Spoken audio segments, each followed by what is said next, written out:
Senate Republicans expected to unveil their latest attempt to get rid of Obamacare. The plan is expected to cut and revamp Medicaid and also end penalties for people who do not buy coverage. It's also expected to give a tax cut to the wealthiest Americans and the end of federal funding for Planned Parenthood. Senate Majority Leader Mitch McConnell is hoping to vote on this bill next week before their July 4th recess. Developing this morning, in special elections this year, it's been, well, kind of a rough go for Democrats, kind of an offer. Yeah, the party refuses, though, to look at the negatives. We're not crying in our soup. We are actually encouraged in many ways. In all of these special elections thus far, we've seen dramatic shifts in the percentage of losses we've taken in the past has really turned around dramatically. All right, Elijah, and our political analyst, Ernest Deloche, joining us now to discuss. Gentlemen, discuss. Yeah, Bob, thanks. Ernest, a great one to discuss with. And we know the poll numbers are down for President Trump, and there's talk about retaking the House. So when you look at 0 for 5 now, how do you respond? So for me, this is preseason football, right? Remember some years ago, Steve Spurrier left Florida, goes to D.C., running gun offense. They're killing it in preseason. They're scoring 45, 50 points. Danny Werfel, the quarterback. 2 years later, Steve Spurrier's back in college football, right? These things don't matter as much, I think, running up into 2018. Here's why. Every one of those districts were majority Republican districts. And every one of those districts, the reason we had special elections is because someone was handpicked out of the district to work for the Trump administration. One of the considerations had to be, was that a district the Republicans could defend?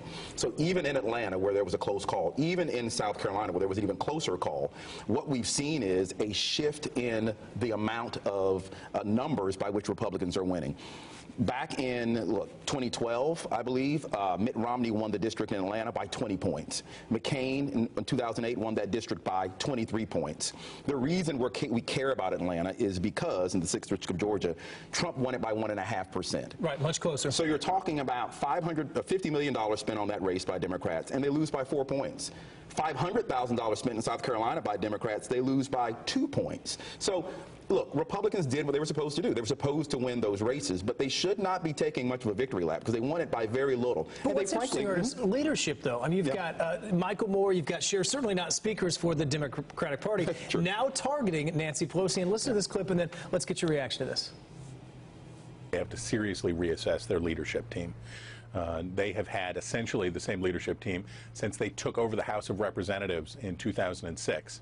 Yeah, they won in 2006, but subsequently would not only lose the House, but fail in 3 successive attempts to try to retake it.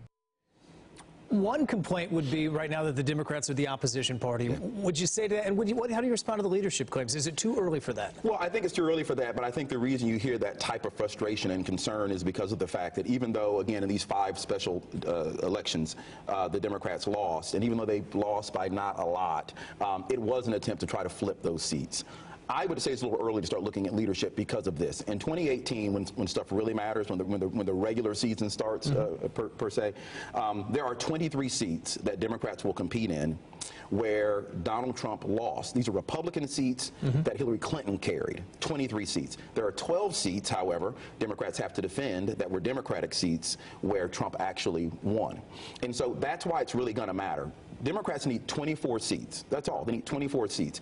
It would have been great to have flipped those 5, but I think to ring the panic alarm right now is a little early. I frankly think, to be honest with you, the question of Pelosi's leadership was a bigger question coming into the new Congress after the presidential election than it is now. Because these candidates say a vote for this candidate is a vote for Nancy Pelosi. We've heard that for years now. Yeah, and I think that's candidly a very accurate and a very plausible Republican ploy, right?